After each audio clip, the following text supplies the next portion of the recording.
Assalamualaikum warahmatullahi wabarakatuh. Selamat malam. Salam sejahtera buat semuanya. Apa kabarnya teman-teman semua? Semoga semua dalam keadaan sehat walafiat ya. Jumpa lagi bersama Diana Erliana Lesmana yang akan membahas tentang refleksi pembelajaran pada proyek penguatan profil pelajaran Pancasila atau nanti akan saya singkat menjadi P5. Baik, sebelum mulai, mari kita berdoa menurut agama dan kepercayaan masing-masing. Mohon izin saya mulai dengan basmalah. Bismillahirrahmanirrahim.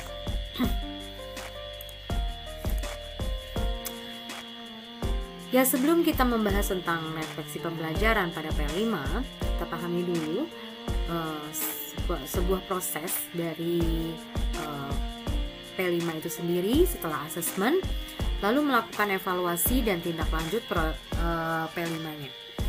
Bagaimana mengevaluasi implementasi project profil dan apa saja tindak lanjut yang bisa dilakukan untuk memperluas dampak dan manfaat project profil. Oke, kita pahami dulu tentang prinsip evaluasi. Dalam evaluasi, yang pertama, evaluasi implementasi project profil bersifat menyeluruh. Artinya, di sini evaluasi bukan terhadap pembelajaran peserta didik saja, tetapi juga pada prosesnya, mulai dari menyiapkan aktivitas proyek, juga kesiapan dari satuan dan pendidikan serta lingkungan, lingkungan satuan pendidikan dalam menjalankan proyek profil. Jadi di sini evaluasi juga bukan terkait hanya untuk siswa saja. Lalu libatkan peserta didik dalam evaluasi. Di sini artinya bahwa peserta didik perlu dilibatkan untuk dapat membuat evaluasi. Maka dapat merasa memiliki terhadap proyek profilnya, juga agar evaluasi itu menyeluruh. Kemudian evaluasi implementasi proyek profil fokus pada proses, bukan hasil akhir.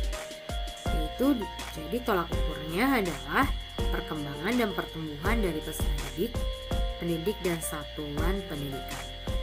Jadi misalnya yang dievaluasi bukan hanya berapa banyak peserta didik yang mendapatkan nilai akhir yang tinggi atau produknya yang berkualitas, tetapi yang dievaluasi juga bagaimana dan seberapa jauh peserta didik kita mengalami pembelajaran dan mengembangkan profil pelajar Pancasila selama proyek profil berjalan.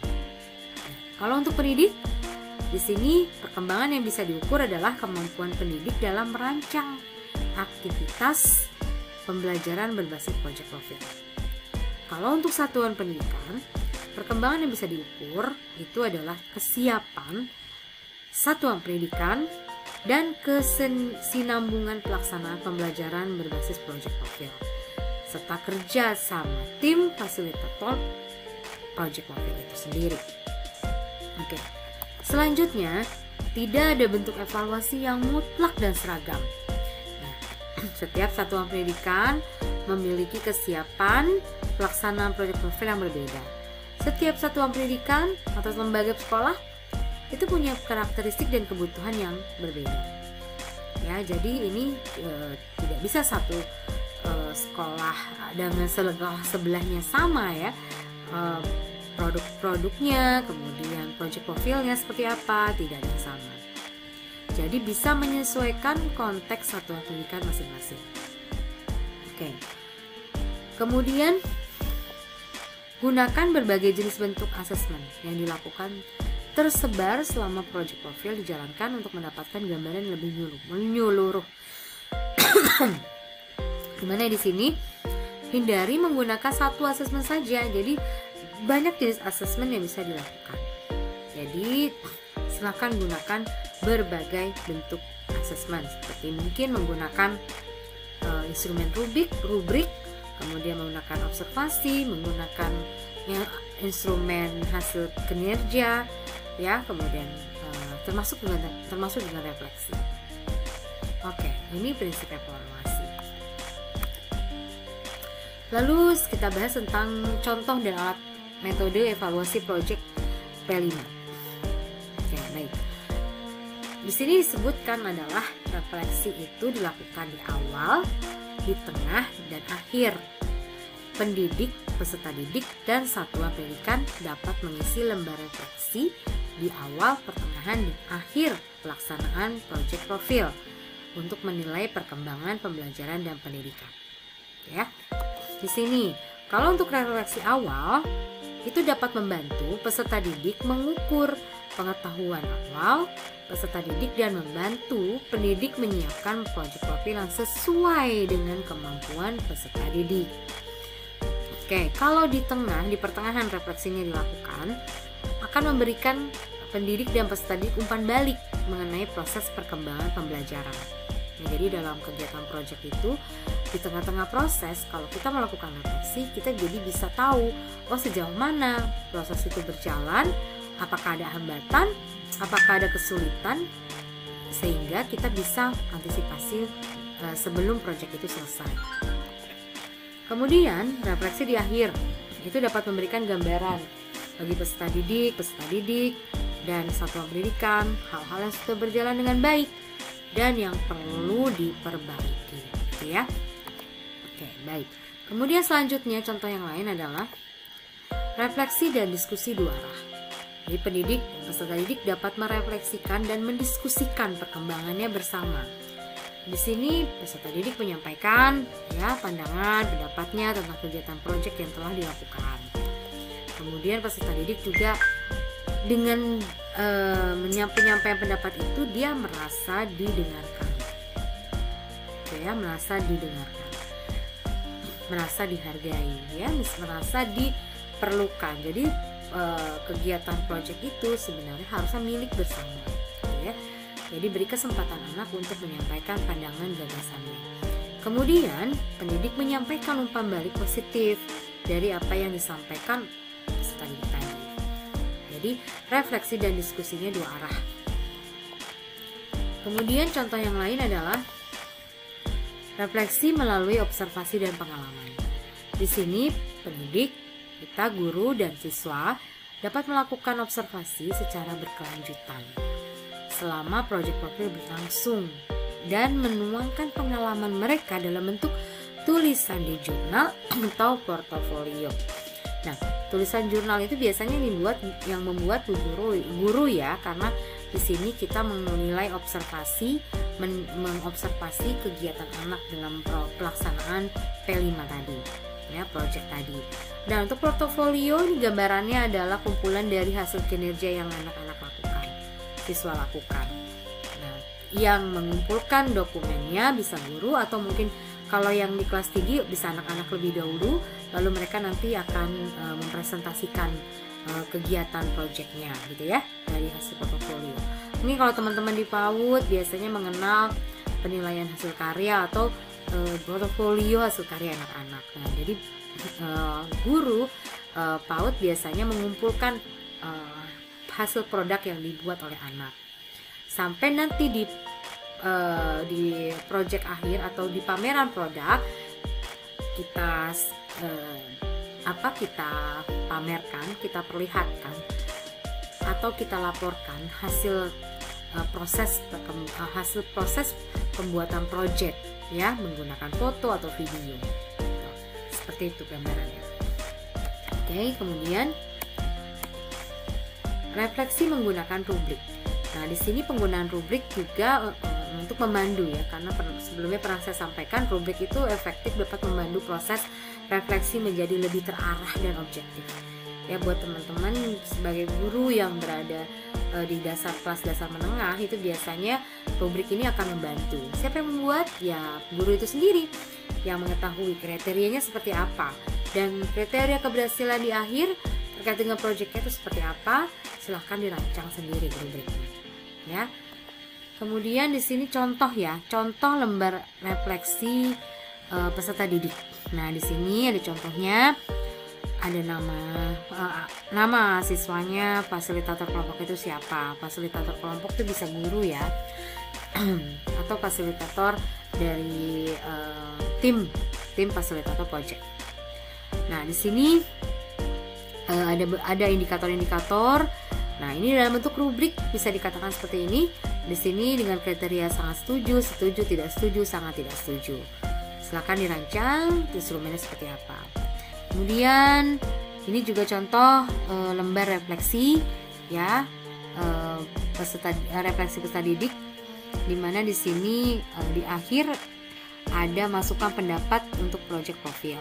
Jadi kan 3 kata yang menggambarkan project profile ini. Ya, ini digambarkan di sini. Nah, ini seperti ini contohnya lembar refleksi peserta didik ya, yang menggunakan rubrik. Oke, selanjutnya kita juga dapat membuat refleksi menggunakan model-model refleksi yang sebelumnya sudah saya sampaikan ya. Ini bisa dilakukan untuk pendidik ke peserta didik ke temannya, atau ke sama-sama siswa, teman sebaya, atau pengawas ke pendidik ya, dari pengawas atau pengawas project ya, kepada pendidik. Untuk apa? Untuk dapat memantik pemahaman, pemikiran, maupun gagasan kreatif dari pendidik atau siswa, baik untuk mengembangkan kapasitas diri maupun perbaikan implementasi project profile ke depannya. Jadi ini ya, berbagai model-model refleksi bisa digunakan. Atau mau menggunakan dengan instrumen sendiri juga tidak apa-apa. Ya, gunakan pertanyaan yang reflektif. Nah, ini contoh ya, contoh model deal. Ya, saya mencontohkan seperti ini. Misalnya di model deal ini ada 6 pertanyaan dan pertanyaan atau pernyataan itu sudah dibuat baku ya, di mana menggambarkan, menguji dan articulate learning ya. Di sini menyampaikan pembelajarannya apa. Ini contohnya nih. Hari ini saya belajar memilah sampah organik dan non-organik. 2. Hal yang paling membuat tertarik pada hari ini ketika saya menemukan sampah non-organik yang berserakan di samping kelas. Nah, ketiga, hal tersulit yang terjadi pada saya hari ini ketika menghilangkan rasa jijik terhadap sampah yang ditemui. Oke, 4, saya bangga kepada diri saya hari ini ketika dapat membedakan jenis-jenis sampah yang dapat didaur ulang. 5, saya ingin tahu banyak tentang cara mengolah sampah non-organik menjadi benda yang berguna. 6, satu hal yang ingin saya coba adalah membuat kerajinan tangan dari sampah daur ulang. Nah, ini adalah salah satu bentuk refleksi dari model deal. Jadi untuk pernyataannya yang pertanyaan ke depan itu tidak boleh diganti loh kita. Sudah ada ketentuannya berdasarkan model deal ini.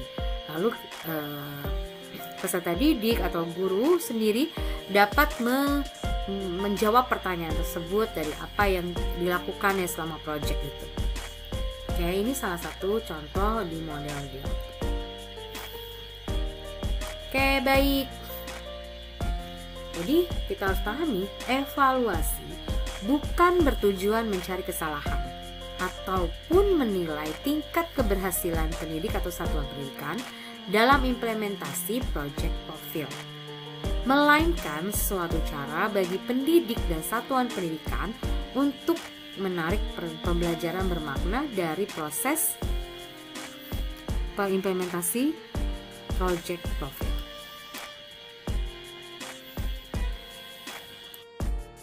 Ya, untuk tindak lanjut dan keberlanjutan project penguatan profil pelajar Pancasila, nah di sini setelah satuan pendidikan dan pendidik merasa nyaman dan siap dengan pelaksanaan pembelajaran berbasis project, ada beberapa contoh tindak lanjut yang bisa dilakukan untuk meningkatkan dampak project profile. Yaitu di sini menjalin kerjasama dengan pihak mitra di luar satuan pendidikan, ya seperti orang tua, satuan pendidikan lain, komunitas, organisasi, pemerintah lokal, nasional, bahkan internasional. Jadi di sini tindak lanjutnya untuk meningkatkan dampak proyek ini bisa menjalin kerjasama dengan berbagai pihak. Ya, mereka orang tua atau mungkin narasumber, tokoh masyarakat yang lain itu bisa menjadi bagian dari proyek profil selanjutnya. Oke. Di sini juga mengajak, ya bisa dilakukan juga dengan mengajak lingkungan satuan pendidikan untuk meneruskan aksi dan praktik baik yang sudah dijalankan selama project profil. Jadi bila memang dampaknya baik, praktik baiknya itu memberikan dampak yang positif, juga bisa dijalankan ya, untuk meneruskan ya, mungkin project itu tadinya di kelas rendah, kemudian dilakukan di kelas tinggi ya, dengan aksi yang berbeda tapi itu sama konteksnya. Jadi bisa mengajak lingkungan pendidikan untuk meneruskan aksinya ya, yang sudah dijalankan selama project profil. Kemudian mengintegrasikan berbagai project profil yang ada agar saling mendukung dan bukan berkompetisi. Contohnya dari project yang dilakukan dari kelas rendah dan kelas tinggi, dan ini bisa diintegrasikan bersama-sama ya. Misal di kelas rendah itu sedang membahas tentang bagaimana memberdayakan kearifan lokal misalnya ya. Mungkin di sini diperkenalkan apa saja kearifan lokal yang ada di sekitar lingkungan sekolah. Lalu di kelas tinggi, kearifan lokal itu menjadi objek penelitian mereka, bahkan mereka membuat produk-produknya gitu ya.